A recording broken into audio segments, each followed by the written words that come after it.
Computerlogbuch Spotlight 85 YouTube-Zeit. Willkommen auf meinem Kanal. Heute wird nicht diskutiert. Na gut doch, denn ich präsentiere euch mein ganz persönliches Star Trek Ranking.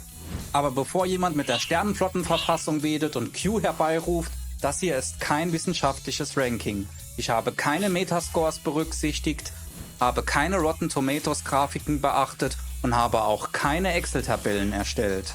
Es geht um meine persönliche Vorliebe, denn alles andere müsste ja allseits bekannt sein. Also, was hat mich geprägt, was hat mich unterhalten und was hat mich vielleicht auch ein bisschen genervt? Natürlich gibt's hier und da Überschneidungen mit Kritikermeinungen, aber die Reihenfolge basiert auf meinem ganz eigenen Blick als Fan. Und damit das Ganze fair bleibt, werfe ich nicht alles in einen Topf. Serien und Filme werden getrennt bewertet.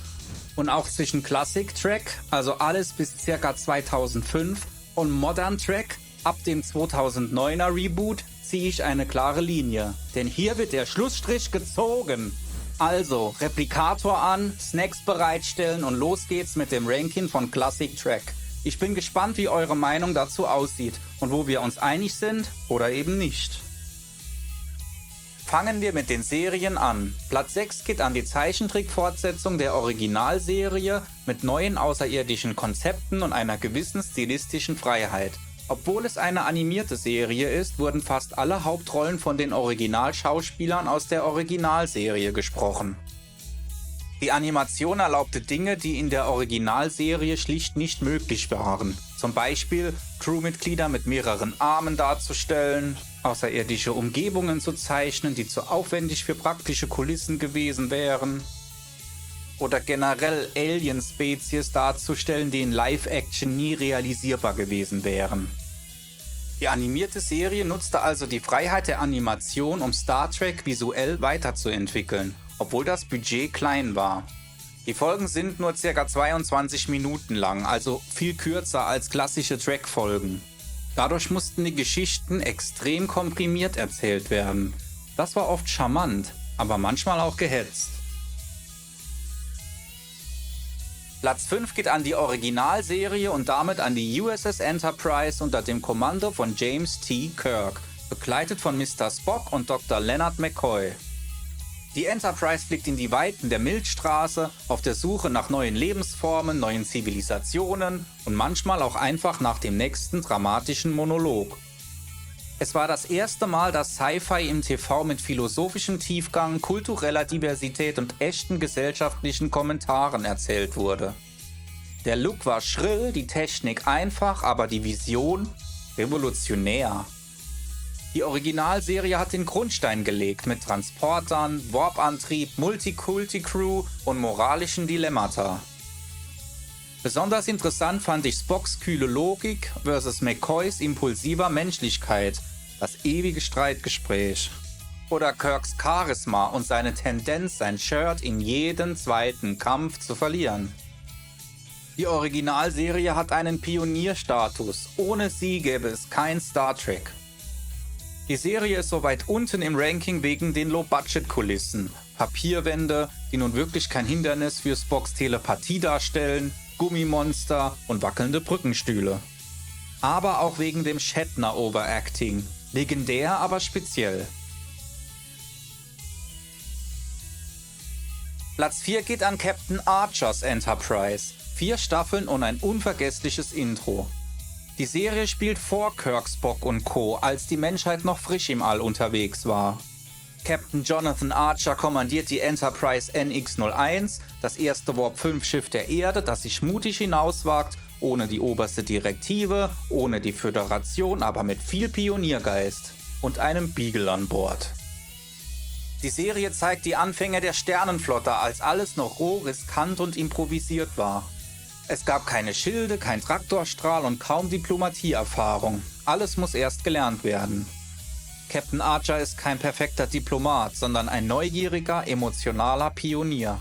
Besonders gut hat mir die spätere Charakterentwicklung gefallen, vor allem zu Paul, Phlox und Trip. Sowie in Staffel 3 die kontinuierliche Xinti-Storyline, düster und spannend. Oder in Staffel 4 die starke Kanon-Anbindung. Zum Beispiel die Entstehung der Föderation oder die Erklärung der klingonischen Stirnkontinuität. Und Dr. Phlox, einer der charmantesten Star Trek Charaktere ever. Das Serienfinale allerdings war unwürdig. Platz 3 geht an das nächste Jahrhundert, der Beginn der goldenen Ära von Star Trek. Ein Jahrhundert nach Captain Kirk übernimmt Captain Jean-Luc Picard das Kommando über die USS Enterprise D, das modernste Schiff der Sternenflotte. Mit einer neuen Crew geht es erneut auf große Reise, mit weniger Prügelei und mehr Diplomatie, Ethik und Philosophie und gelegentlich auch ein bisschen Q-Chaos. TNG ist die Serie, die Star Trek zur Mainstream-Marke gemacht hat, in einer Zeit, als Sci-Fi im TV belächelt wurde. Picard steht für Verstand statt Faust, für moralische Reflexion statt Cowboy-Mentalität. Die Crew ist ein echter Ensemble-Cast. Alle haben ihre Tiefe, ihre Story-Arcs und ihre Eigenheiten. Keine Top-Position für das nächste Jahrhundert. Aus folgenden Gründen. Die Staffel 1 und 2 nenne ich mal Experimentierphase. Außerdem herrscht ein zu ruhiger Ton, zu wenig Action für moderne Sehgewohnheiten. Auch wenn viele Serien danach das nächste Jahrhundert kopierten, fand ich teilweise mehr Freude an der Kopie. Platz 2 geht an die USS Voyager, 7 Staffeln und ein verdammt weiter Heimweg. Die Voyager wird bei einer Mission in den Badlands von einem Wesen in den Delta-Quadranten geschleudert. 70.000 Lichtjahre von der Erde entfernt, Rückflugzeit mindestens 70 Jahre.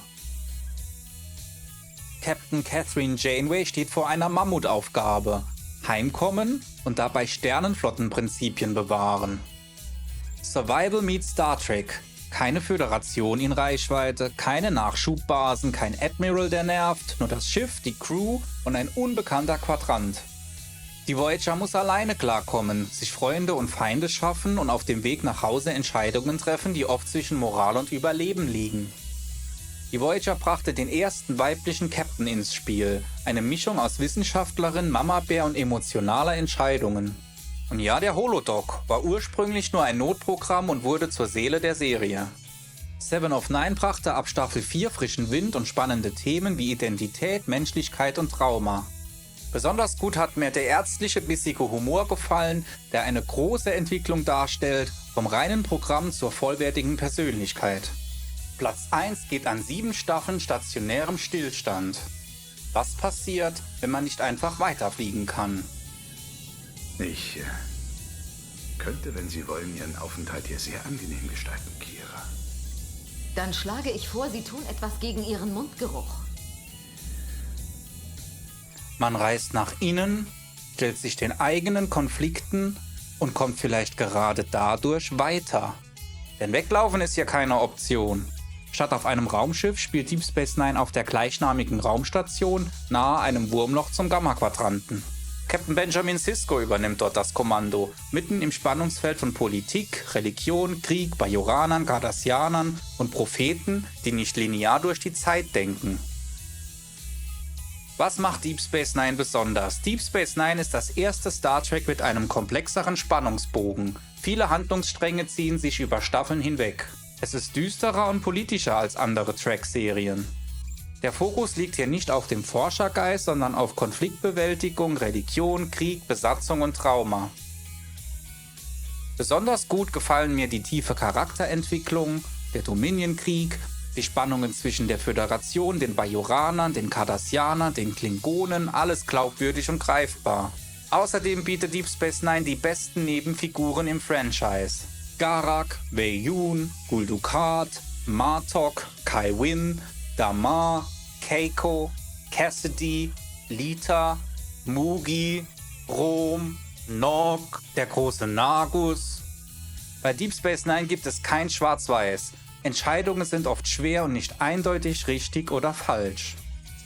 Kommen wir zu den klassischen Filmen.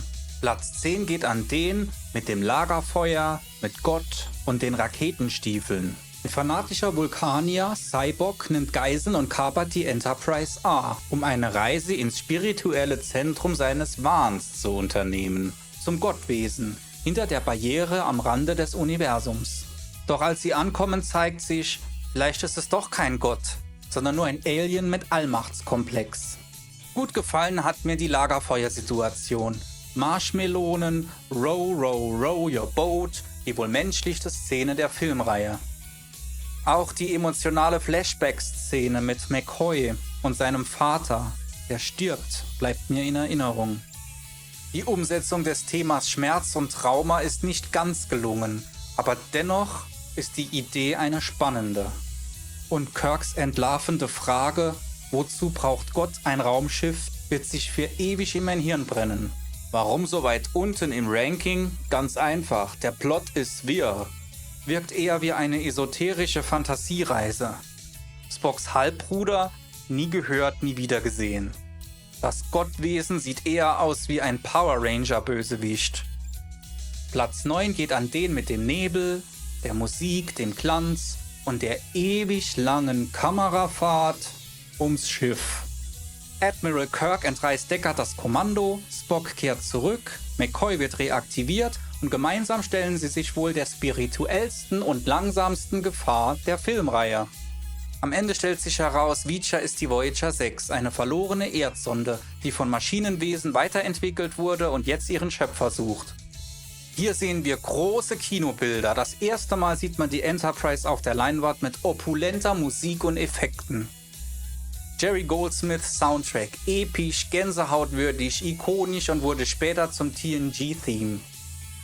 Science Fiction pur, der Film versucht mehr zu sein als Action. Er philosophiert, fragt nach Identität, Evolution, Mensch und Maschine. Aber warum so weit unten im Ranking? Langatmig. Und das ist noch nett formuliert. Die Kamerafahrt um die neue Enterprise dauert fast 5 Minuten, gefühlte 15 Minuten. Die Reacher-Abschnitte im Nebel mit den psychedelischen Farben ziehen sich endlos. Kaum Action, kaum Dialogwitz, viele finden ihn zu steif, zu kühl, zu verkopft. Platz 8 geht an den mit dem jungen Picard, dem düsteren Look und Data, der, während Riker und Troy endlich heiraten, entdeckt die Enterprise auf Romulus, dass dort ein neuer junger Anführer namens Shinson die Macht übernommen hat. Mit Unterstützung von Remanern, das sind Schattenwesen der romulanischen Gesellschaft. Shinson entpuppt sich als Picards Klon, leidet jedoch an einem genetischen Defekt und plant, sich mit Picards Blut zu heilen und dabei nebenbei die Erde zu vernichten. Und Data trifft ein Opfer, das in modernen Star Trek wieder korrigiert wurde, zum Glück.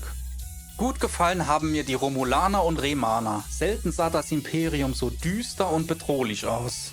Auch die Action-Szenen sind mir in Erinnerung geblieben. Besonders das finale Duell zwischen der Enterprise und der Scimitar ist visuell ziemlich stark. Aber genau das ist auch gleichzeitig der Kritikpunkt. Es ist zu düster, zu aggressiv, zu wenig Track-Spirit. Viele Figuren könnten als Statisten durchgehen, wie Worf, Beverly, Geordi. Und die Tatsache, dass TNG nicht mit einem großen Knall endet, sondern mit einem bittersüßen Seufzer. Platz 7 geht an den mit dem Jungbrunnen, dem Gesichtslifting und Picard im Rambo-Modus.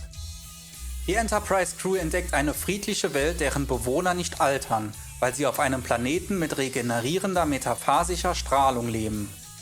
Doch die Föderation plant heimlich mit den Sonar die Zwangsumsiedlung dieses Volkes, um die Ressource zu nutzen. Picard sagt nein und rebelliert mit Phaser, Weste und Stirnfalte. Währenddessen genießt die Crew das Verjüngungsfeature, Worf bekommt Akne, Riker glatte Haut, Troy und er flirten wie Teenies. Gut gefallen haben mir die Charaktermomente. Picard tanzt, Data lernt zu spielen und Geordi sieht ohne seine visuellen Implantate. So weit unten im Ranking, weil es sich eher wie eine überlange Serienfolge anfühlt und nicht wie ein Kinofilm. Und weil die Bedrohung eher ein Verwaltungsakt als ein echter Konflikt ist. Platz 6 geht an den mit dem gestohlenen Schiff, den sterbenden Sohn und dem Baby Spock. Nach Spocks Tod im zweiten Film herrscht Trauer auf der Enterprise. Doch McCoy beginnt sich merkwürdig zu verhalten und Kirk erfährt, Spocks Katra, also sein Bewusstsein, lebt in McCoy weiter. Um seinen Freund vollständig zurückzubringen, muss Kirk gegen Sternenflotte-Befehle verstoßen, das eigene Schiff stehlen und zum verbotenen Genesis-Planeten zurückfliegen. Doch dort wartet bereits ein klingonischer Widersacher, Christopher Lloyd, Doc Brown mit Stirnrunzeln und Butlet. Gut gefallen hat mir der emotionale Kern dieses Films. Echte Freundschaft, Opfer, Loyalität. Kirk opfert wirklich alles für Spock. Seinen Sohn, seine Karriere, sogar die Enterprise. Auch die Momente, in denen man Spocks Katra in McCoy spürt, sind witzig und unterhaltsam. Aber es ist irgendwie auch ein Brückenfilm. Weder eigenständig stark, noch so emotional wie Teil 2. Platz 5 geht an den mit 2 Captains, einem Zeitband, einer wackeligen Brücke und einem ganz seltsamen Tod. Der Wissenschaftler Dr. Tolian Soren will mit allen Mitteln zurück in den Nexus, eine Art dimensionsloser Glückszustand. Dafür ist er bereit, ganze Sonnensysteme zu zerstören. Picard, der sich selbst mit einem persönlichen Verlust konfrontiert sieht, muss ihn aufhalten und trifft im Nexus auf Kirk. Zusammen kämpfen sie gegen Soren mit gravierendem Ausgang. Kirk stirbt endgültig. Ein historischer Moment, Kirk und Picard gemeinsam auf der Leinwand zu sehen. Aber auch einige starke visuelle Momente bleiben in Erinnerung, wie zum Beispiel die Zerstörung der Enterprise D. Auch hier hat das moderne Star Trek etwas korrigiert. Schade fand ich, dass Kirk und Picard zu wenig Screentime zusammen hatten und generell der Tod von Kirk hat mich nicht überzeugt. Platz 4 geht an den mit den klingonischen Shakespeare-Zitaten, dem Attentat, dem Sabotagekomplott und dem allerletzten Befehl von Captain Kirk. Ein klingonischer Mond explodiert und plötzlich steht das klingonische Reich am Rande des Zusammenbruchs. Die Föderation will Frieden schließen, aber nicht jeder ist begeistert. Kirk und McCoy werden nach einem politischen Attentat verhaftet und verurteilt, während Spock auf der Enterprise einen Maulwurf jagt. Und irgendwo wird Shakespeare auf Klingonisch zitiert. Am Ende gelingt es, das Komplott zu verhindern und die Crew darf in Würde abtreten. Kirk zeigt hier Tiefe. Er entwickelt sich vom Klingonenhasser zum Verteidiger des Friedens. Die Crew bekommt ein echtes Finale, inklusive symbolischen letzten Befehl. Hier fängt es an, schwieriger zu werden, um Dinge zu nennen, warum es keine Top-Position wurde. Vielleicht einfach nur aus dem Grund, dass andere Filme dann doch ein bisschen besser waren. Platz 3 geht an den mit dem alten Rivalen, dem tödlichen Plan, der Genesis-Welt und dem unvergleichlichen Khan-Schrei. Khan, ein genetisch verbesserter Supersoldat aus den 90er Jahren, wurde von Kirk auf einem lebensfeindlichen Planet verbannt. Nach Jahren der Verbannung entkommt er und schwört Rache. Er kapert die USS Reliant und jagt Kirk und seine Crew durch den Weltraum, um auch die Genesis-Technologie an sich zu reißen. Der Kampf endet mit einem heldenhaften Opfer, einem Kampf im Weltraum und einem emotionalen Abschied von Captain Spock. In vielen Rankings ist der Zorn des Khan auf Platz 1. Für meine Augen hat er das auch verdient, aber er ist doch stark gealtert, muss ich sagen. Gut gefällt mir die spannende Story mit dem persönlichen Konflikt und dem tiefen emotionalen Kern. Und Spocks Opfer und die Trauerszene, eine der bewegendsten Momente der Filmreihe. Auch dass Khan ein charismatischer Antagonist ist. Er ist nicht nur böse, sondern nachvollziehbar motiviert. Platz 2 geht an den mit der Zeitreise, den Borg, den Kampf um die Erde und Picards persönlichen Albtraum. Die Borg reisen in die Vergangenheit, um zu verhindern, dass die Menschheit den ersten Kontakt mit Außerirdischen aufnimmt. Ein Ereignis, das die Grundlage für die Föderation bildet. Captain Picard, der selbst von den Borg assimiliert wurde, muss sich seinen Dämonen stellen und alles geben, um die Zukunft zu retten. Es handelt sich hier um eine spannende Mischung aus Action und klassischem Track-Drama. Vor allem gefallen hat mir die intensive Darstellung von Picards innerem Konflikt. Auch, dass hier die Borg ihren ikonischen und furchteinflößenden Look bekommen haben. Einfach ein sehr unterhaltsamer, runder Film. Und wer bleibt jetzt noch übrig? Platz 1. Der Film mit den Walen, der Zeitreise und der Crew, die mal eben in den 80er Jahren abtaucht. Nachdem die Crew der Enterprise wegen den Ereignissen aus Teil 3 angeklagt wurden, reist sie ins 20. Jahrhundert, um etwas wieder gut zu machen. Dort müssen sie die vom Aussterben bedrohten Wale retten, um das ökologische Gleichgewicht im 23. Jahrhundert wiederherzustellen. Denn eine fremdartige Sonde aus dem 23. Jahrhundert bedroht die Erde, weil sie mit Walen kommunizieren möchte. Die Crew als unfreiwillige Touristen im modernen San Francisco zu sehen, ist einfach unvergesslich. Die Umweltbotschaft ist heute fast schon prophetisch. Spock als Außenweltler, herrlich trocken und witzig. Das Ensemble funktioniert hier perfekt. Die Chemie stimmt einfach.